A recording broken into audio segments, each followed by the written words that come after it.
Listen to me. Terere saikuno.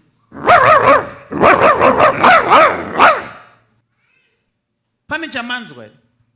Ndazo Chete? yeah. Uzeke. Hapana. Mabva kupi? Mozambique. Mabva kupi? Ndababera Mozambique. Oya nani? Ndiandeka. Mudhara. Prophet. Mwarano kudai. Akusiye.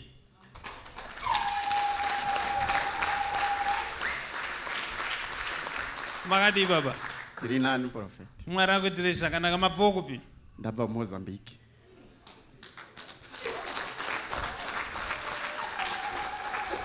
Unonzani? Nonzi David. Davida. Zviri Davida. Tiribo. Asi kuMozambique kazhinji kwacho anana Joao vashai. Munonzani baba? Zakaria Joao. Avo vashai. Ana Joao ndo vasingashaike. Charo zvakaita sei? Uyai vaJoao.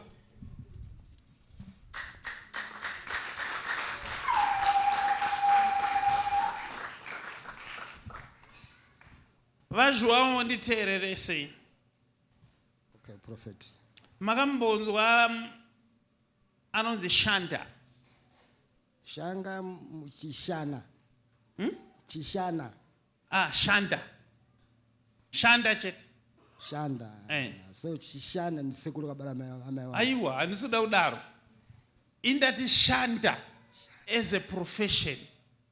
Kana tikaenda kunjanji ku railway, kune munhu anonzi Shanda. Munomuziva here? Shanda. Amuzive kuti Shanda chii? Andirizi. Alright, imi munoita basa rei? Ndinobata mjanje. Munobata njanji?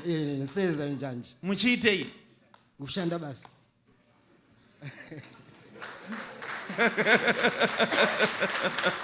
I love it. Andizoziva kuti basa ramunoita nderei, but ndangonzi Shanda. That's what I heard. Ndakautarisai ndobva ndangobvunza imi murizvizive zvekubasa kwenyu. Ndoda kuti Mwari akuitirei zvakanaka babongo. Yes, Prophet. Nekuti imimi munofanira kuti muchengetwe. Yes, Prophet. Zvino ina handizima zita ekuMozambique. Kuti jina kana kuti jina zvinorevei? Jina mkazi wangu. Jina. Yebo.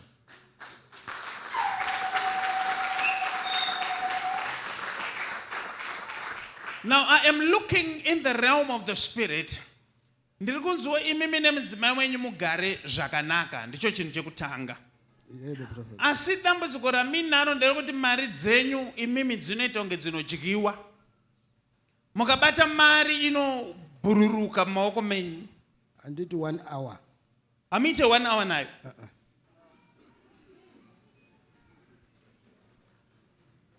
Muri kureva kuti kana mukatambira mari mukatenda unotenga haitengere mukuti chii?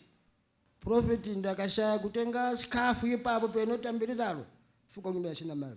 So to kumbira next door kumbira chokudya. Now I will tell you why zvichidaro. But I want you to listen to this. Ndiri mwana mudiki ndaisara pamba. But ndaitya. Saka ndaiti kana pakakuwa kumanheru. Ndaida kuti vanhu vese vafunge kuti ndiNEMbwa.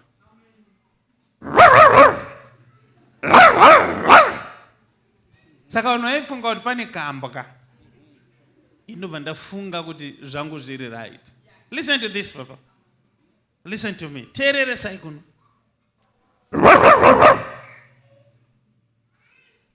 Pane chamanzwa ere? Ndazo Chete? yeah. Now, ngatimboendai kuhope dzenyu dzamunorota. Tell me, munorotei? Imbwa yenerota nditaura nayo. Muchitaura nembwa kuhope? Yeah. Saka ndati, pane chamanzwa ere? Ndazwa imbwa. Ko kana muri kuhope sei muchitaura nembwa muchinzwanana nayo asi ndahukura matadza kunzwa. Ndiri kuedza kutaura kuti zviri kukunetsai mweya uri kusimuka but uri kuuya manheru muvete ndosaka muchiona imbwa ichiuya pamberi penyu. But kuya kunoita imbwa pamwe pacho munotanga kuita kunge muri kurwisana nayo. Mapedza kurwisana nayo mukanoirova kudai inopedzisira yakuita kunge ine tuvana. 2 vanhu chaito. vana vaviri so vanozorara pamberi.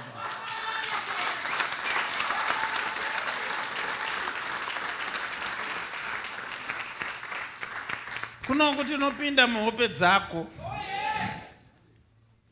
So ndoda kuti ndikugadzirisire nyaya dzenyu dzenake baba. Kubva nhasi mubate mari inotenga. Nokuti mimi chiri kukunetsai, somebody say 1, 2, 3. Imi makatenga mastenzi mangani? Mastenzi 3. But ndatanga kuoneswa paine zvidhina zvakawanda. Makatenga zvidhina here? Ndakarovesa zvidhina. But sei muchingoramba muchichera foundation imi? Mari ashaiwani. Saka munoti foundation kana yakupera mochera futi? Prophet ndikuta muziki.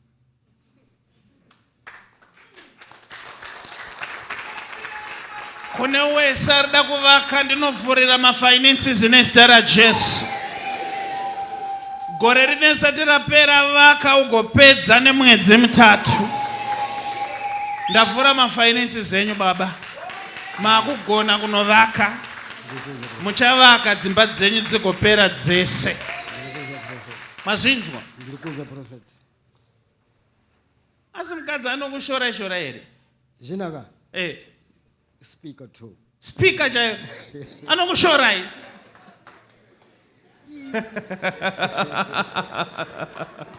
Ukanzwa mukadzi anzi speaker pachechi. Imi wakadzi ayako neutaurisa imi. Mwari akuitirei zvakanaka. Endai munogara pasi baba. Vamoise ngatigare hedu pasi.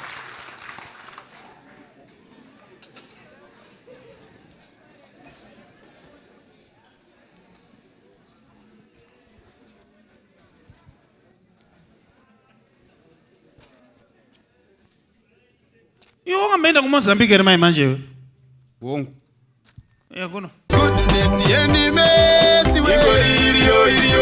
Amana T Freddy bata mutumwa upones. Prophet T Freddy, the Goodness and Mercy Ministries. Vanokuunzirai Restoration Night, weFriday, 31 October 2025. PAGOODNESS and MERCY Ministries. Pakona pa High Glen Road na Mushayabande. Pa number 11403 Mushayabande Road, Glenora B, Harare. Restoration Night, PAGOODNESS and MERCY Ministries. Ngo-9 ntambama kuze kuse yiPungwe udzanayi iPungwe mwine munhu wamwari Prophet T Freddy. Restoration Night, weFriday, 31 October 2025. Kuti munzwe zvizere fonai pa 0712 528 094 kana pa 0778 059 270. Prophet T Freddy vanoti hazvibvumidzwe kuti paitike chinhu chisina kumbobvira chakaprofitwa.